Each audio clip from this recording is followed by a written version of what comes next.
ராமநாத சுவாமி கோவில் திருக்கல்யாண திருவிழா 7ஆம் நாள் நிகழ்ச்சியாக மின் விளக்குகளால் அலங்கரிக்கப்பட்ட வெள்ளி தேரோட்டம் நடைபெற்றது. ஏராளமான பக்தர்கள் திருத்தேரை வடம் பிடித்து இழுத்து வந்தனர். ராமநாதபுரம் மாவட்டம் ராமேஸ்வரம் ராமநாத சுவாமி திருக்கோவிலில் ஆடி திருக்கல்யாண திருவிழா கடந்த மாதம் 29ஆம் தேதி கொடியேற்றத்துடன் தொடங்கியது. திருவிழாவின் 7ஆம் நாள் நிகழ்ச்சியாக அம்பாள் தேரோட்டம் நடைபெற்றது. கிழக்கு ரத வீதியில் மின் ஒளியால் அலங்கரித்து வைக்கப்பட்டிருந்த வெள்ளி திருத்தேரில் அம்பாள் எழுந்தருளி சிறப்பு பூஜை நடைபெற்றது.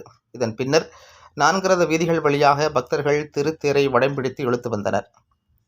இந்த நிகழ்ச்சியில் ஆன்மீக பக்தர்கள் மற்றும் பொதுமக்கள் கலந்து கொண்டனர்.